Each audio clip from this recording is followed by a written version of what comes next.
날짜에는 한양대학교 이상욱 교수님께서 AI 혁신을 촉진하는 다양성 증진에 대한 발표를 해주시겠습니다. 우리 큰 박수로 맞이하겠습니다. 네, 감사합니다. 그 발표 앞서서 제가 전혀 의도하지 않았던 방식으로 혁신을 소개해 주셔서 굉장히 감사합니다. 그 덕분에 굉장히 그 발표가 굉장히 혁신적으로 들릴 것 같아가지고 기대가 큽니다. 그렇게 들려야 될 텐데 좀 걱정도 되네요. 그 우리가 앞에 굉장히 좋은 발표를 제가 약간 늦게 와가지고 앞에 발표를 다 듣진 못했지만 그 제가 들은 발표만 해도 이 다양성이라는 것이 굉장히 중요한 가치인데 이게 무조건적으로 증진하면 좋은 가치가 아니라는 것은 알게 된 것 같습니다. 왜냐하면 그 우리가 존중해야 될 가치가 다양성만 있지 않고 수많은 다른 가치들이 있잖아요. 뭐 기본 인권이라든가 뭐 효율성도 되게 중요한 가치고요. 공정성 이런 여러 가지 가치들과 어떻게 보면 트레이드오프 그러니까 이 가치를 너무 지나치게 강조하면 정체성의 가치가 손상될 수도 있고 그런 여러 가지 그 다양한 가치들을 함께 고려해 나가면서 가장 그 이제 적절한 수준의 가치의 조합들 그리고 가치의 실현들을 찾아야 되는데 그 문제는 굉장히 어려운 문제입니다. 그리고 중요한 문제이고요. 저는 그렇게 어렵고 중요한 문제보다 상대적으로 훨씬 더 그 분명한 그 대답을 찾을 수 있는 분야에 집중하고자 합니다. 그게 뭐냐면 결국 과학기술 혁신이라는 목표에 우리가 동의한다고 전제하고 과학기술 혁신이 중요하다. 그 과학기술 혁신을 촉진하는 다양성은 어떤 방식으로 이해될 수 있고 어떤 방식으로 증진될 수 있는가 하는 주제를 말씀드릴 건데요. 두 가지로 나누어서 저는 좀 바라봐야 된다고 생각을 합니다. 첫 번째는 뭐냐면 우리가 이미 이게 이제 제가 좋아하는 철학자 중에 한 사람인데 프란시스 베이컨 근대 과학의 그 귀납적 방법론을 연 것으로 유명한 프란시스 베이컨 때부터 그 과학 연구에 있어서 혁신 혹은 그것의 타당성을 높이기 위해서 널리 그 채택되어 온 방법론적 의미에서의 다양성 추구이고요. 또 다른 차원에서 말씀드리면 그 다양성을 그렇게 그 타당성 그 과학 혁신의 타당성을 확보하는 수준을 넘어서서 혁신이 그 진정으로 이루어졌다고 생각할 때는 우리가 되게 과학혁명을 떠올리기 쉬운데 혹은 뭐 파괴적 혁신 이런 얘기들 많이 하는데 무언가 기존에 우리가 조금씩 그 성장해가는 방식으로 이루어지는 혁신을 넘어서서 그 사회 전체나 아니면 기술 시스템 전체를 뒤흔드는 그런 종류의 시스템 혁신들을 만들기 위해서 다양성이 어떤 기여를 할 수 있을까 이렇게 두 가지 측면에서 나누어서 조금 말씀드리고자 합니다. 간단하게 제 결론을 말씀드리면 저는 이 두 측면에서 적어도 과학기술 혁신의 맥락 그러니까 당연히 AI도 거기에 포함될 텐데 맥락에서 다양성은 굉장히 중요하고 그 결정적인 역할을 한다고 생각을 합니다.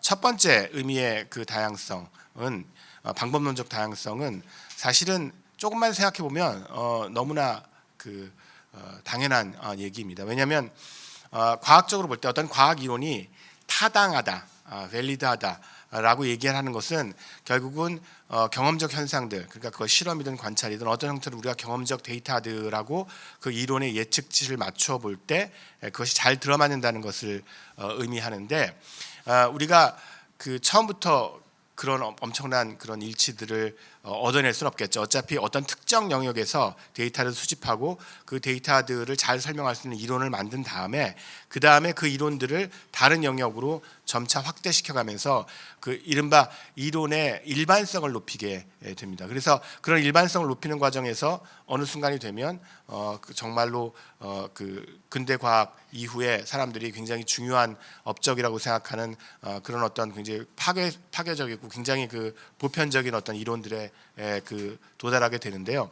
예를 들어서 뉴턴 역학이 그냥 뉴턴이라는 사람이 똑똑해가지고 갑자기 이렇게 나온 게 아니었거든요. 실제로 그 전에 뉴턴이 스스로도 인정했지만 거인의 어깨 위에 올라가 있어서 그렇게 자기가 멀리 볼 수 있었다는 뉴턴은 절대로 참고로 말씀드리면 겸손한 사람이 아니었습니다. 정말로 자기 잘난 맛에 사는 사람이었는데 그 사람이 보기에도 실제로 그 얘기가 맞은 얘기였어요. 그러니까 코페르니쿠스는 일단 그 행성의 위치를 바꾸는 그런 작은 영역에서 그렇게 했더니 천문학의 예측도가 조금 올라갔어요. 그렇지만 여전히 원궤도였기 때문에 한계가 있었죠. 그거를 이제 케플러가 타원으로 바꿔놓고 그다음에 갈릴레오가 지금 우리한테는 되게 낯선 원관성이라는 형태로 관성의 개념을 처음으로 도입하고 뭐 지금은 틀린 개념이지만 그 다음에 그 모든 것들에 기대어서 그것들을 보편화시키고 연결시켜가면서 뉴턴이 역학을 완성한 겁니다. 이처럼 이걸 다양성의 관점에서 보면은 어떤 특정한 현상이나 특정한 맥락에서만 타당한 이론들을 영역들을 확장시켜가면서 보편성을 확보하기 위해서는 다양한 맥락과 다양한 현상에 베이컨이 얘기한 것처럼 여러 조건에서 다양한 그 조건들을 바꿔가면서 그 실험을 하거나 테스트를 해봤을 때 타당해야지만 그 이론이 그 이론적 그 타당성을 확보할 수 있다고 얘기한 것처럼 과학 혁신에서 그 혁신적인 이론들이 타당하기 위해서는 다양성을 필수적으로 그냥 방법론적으로 반드시 다양한 조건에서 테스트해야지만 타당한 결과들을 얻을 수 있습니다.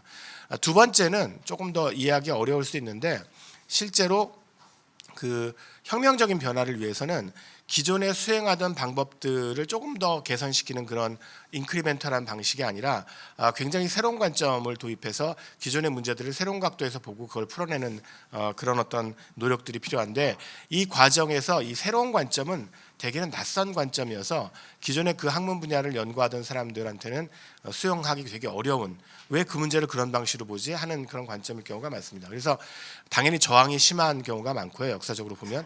그런데 그런 다양한 관점들을 수용하고 그것들을 가지고 문제를 새롭게 정의해서 풀려는 노력을 했을 때 과학기술 혁신이 이루어진 사례가 되게 많습니다.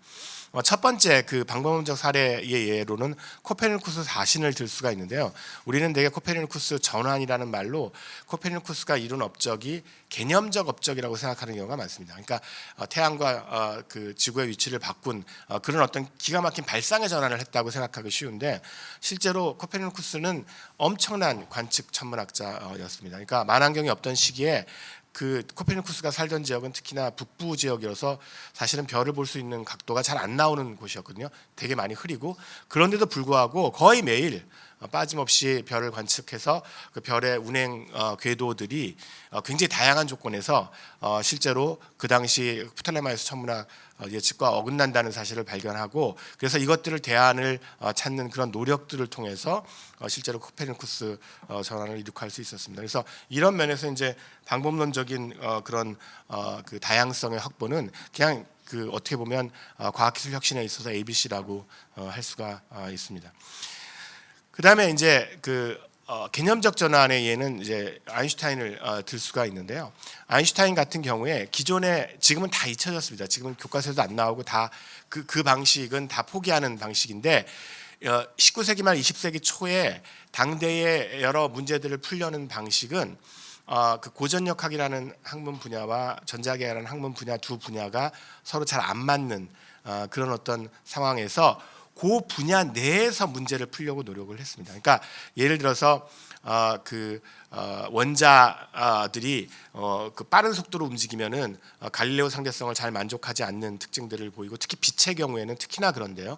전자기학이 다루는 그러면 물체가 빠른 속도로 움직이면 이 전자가 뭔가 변형이 되거나 그래서 뭔가 늦게 가거나 이런 어떤 현상들이 나타난다. 이렇게 기존의 물질 이론들 내에서 지금은 다 포기가 된 전자 이론이라는 게 있는데요. 지금 전자하고는 또 다른 전자입니다. 19세기 전자.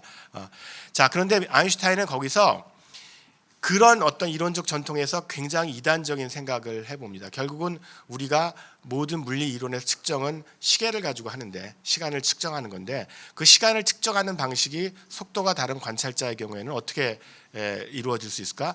결국 그 측정들을 서로 객관화시켜서 서로 비교할 수 있게 만들어야 되는데 그러려면 사실은 서로 다른 속도로 움직이는 관찰자가 자신의 측정 결과를 상대방한테 보내서 뭔가 확인하는 절차들이 필요하고 그걸 빛을 가지고 한다면 빛을 쏴서 받고 그래가지고 서로 시계를 맞추는 그런 공조화, 싱크로나이제이션을 해야 된다.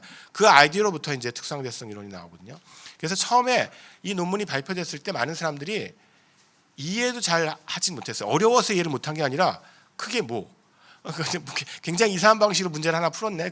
근데 오직 이제 막스 플랑크 같은 당대에 굉장히 뛰어난 과학자만 이렇게 문제를 재설정하고 새롭게 바라보는 것에 잠재력을 깨닫고 이제 그걸 열심히 전파를 하게 됩니다. 그러니까 이런 방식으로 기존 과학 연구에서 익숙하던 방식으로 인크리멘탈하게 조금씩 그 진전을 이루던 데서 어떤 한계가 발생했을 때 그 굉장히 다른 어떤 다양한 그런 어떤 얼터너티브한 그런 대안적인 방식으로 문제를 파헤치는 것이 과학 기술 혁신에 굉장히 결정적인 역할을 한 사례들이 굉장히 많이 있습니다. 자, 이 부분을 AI에 관련시켜 보면 사실은 굉장히 쉽게 이해가 될 수 있습니다. 첫 번째, 방법론적 다양성이 실패해서 AI가 잘못된 예측을 한 사례는 지금 우리가 굉장히 많이 알고 있습니다. 특히 메디컬 AI의 경우에는 현재 존재하는 메디컬 데이터들이 주로 남성, 백인 남성 위주로 수집이 되어 있기 때문에 뭐 잘 아시지만 왜 그 왓슨이 우리나라 도입됐다가 결국은 퇴출됐잖아요. 지금 더 이상 안 사용되는데 그 이유가 왓슨은 주로 이제 미국 환자들의 데이터들을 가지고 훈련을 시켰는데 그 의료 인공지능이 한국 환자들의 데이터들하고 잘 안 맞는 그런 특징이 보였다는 겁니다. 그래서 실제로 그 데이터들이 남성 혹은 백인 혹은 아니면 특정 집단의 위주로 그 다양성이 부족한 형태로 인공지능이 만들어지면 아까 여러 선생님들이 말씀하셨지만 당연히 방법론적으로 그 타당도가 제한적일 수밖에 없고 그런 면에서 그 타당도를 더 넓혀서 보다 만족스러운 인공지능을 만들기 위해서는 다양성 고려가 굉장히 중요합니다. 물론 아까 얘기했지만 그걸 좀 더 넘어서서 그러니까 과학기술 혁신에 도움을 줄 수 있는 다양성 확보가 아니라 폴리티컬 코렉트리스라든가 우리의 다양한 사회적 가치를 반영하도록 좀 더 요구를 할 수가 있게 되면 그렇게 되면 사실은 거기서는 굉장히 복잡한 문제가 앞에서 다뤘던 문제가 있지만 일단은 그렇게 말씀드릴 수 있고요. 그다음에 두 번째로 그런 틀을 깨는 어떤 새로운 시각의 AI 연구에 도입되었을 때의 다양성 문제는 이런 어떤 이야기들을 해볼 수가 있습니다. 첫 번째는 뭐냐면 지금 현재 그 실리콘밸리를 중심으로 여러 학자들이 지적하는 건데 파괴적 혁신에 대한 어떤 숭배 그러니까 일단 오픈 AI처럼 엄청난 테크놀로지를 하나 만들어서 그냥 사회에 풀어놓으면 사회가 뭐 문화지체도 있고 뭐 수용성 부족이 있어서 뭐 좀 진통은 겪겠지만 결국은 모든 일이 잘 풀려서 인류가 굉장히 그 큰 혜택을 입을 것이다라는 생각이 실제 역사적으로 기술 혁신이 엄청난 수준으로 일어났을 때를 데이터를 분석해 봤을 때 실제로 사실이 아니라는 점이 연구가 되어 있습니다. 최근에 우리나라에도 출간된 권력과 진보라는 책에서 아세모글루하고 존슨이 실제로 수많은 기술 혁신 중에서 그 기술 혁신의 혜택이 그 대다수의 사람들에게 퍼지기 위해서는 실제로 그 기술 혁신의 내용만큼이나 기술 혁신이 제도화되고 그 다음에 널리 퍼지고 인프라로 깔리고 하여튼 그런 다양한 어떤 측면들이 고려돼야 된다 하는 점을 강조하고 있습니다. 사실 이런 고려가 바탕이 되는 방식으로 기술 혁신이 이루어져야 된다는 생각 자체가 어떻게 보면 AI 기술 개발에 있어서의 다양성 확보에 굉장히 중요한 한 사례가 될 수 있을 것 같고요. 그런 의미에서 사실은 지금 AGI를 놓고서 뭐 엔스로픽이니 오픈 AI니 구글이니 경쟁을 벌이고 있는데 각 사의 입장들이 조금씩 다릅니다. 그렇지만 조금씩 다름에도 불구하고 결국에는 자본의 논리가 작동을 해서 왜냐하면 그 연구비를 많이 퍼부을수록 훨씬 더 혁신적인 결과가 나올 가능성이 높기 때문에 실제로 원래는 조금씩 다른 취지에서 출발했던 그 AI 연구의 패러다임들이 사실은 어떻게 보면 수렴하는 그런 어떤 모습들을 보여주고 있는데 그것이 바람직하지 않다라는 지적을 스튜어트 러셀과 같은 AI 연구자가 하고 있습니다. 그러니까 그것도 하나의 얼터너티브인데 지금 현재의 AI 모델은 인간이 할 수 있는 일을 인간보다 더 잘할 수 있게 만드는 결국은 이미테이션 게임을 좀 더 고도로 하는 방식으로 진행되고 있는데 그거 말고 인간을 인공지능이 어떻게 잘 도울 수 있는지 그 어시스턴트 게임이라고 하는데 그런 방식으로 AI를 개발하다 보면 실제로 인간의 의도를 인간의 행동으로부터 외부에 표출되는 행동으로부터 완벽하게 파악해내는 게 불가능하기 때문에 결국 인공지능이 인간을 도우려고 노력하다가 인간이 뭘 원하지? 인간한테 뭐가 제일 도움이 되지? 라는 부분에 불확실성이 생기게 되고 그럼 그때는 자기 자신을 셧다운시키고 더 이상 개입하지 않는 그래서 그런 실존적 위험에 대해서 근본적으로 어떤 그 브레이크가 내장되어 있는 그런 방식으로 인공지능을 개발하자고 제안을 하고 있습니다.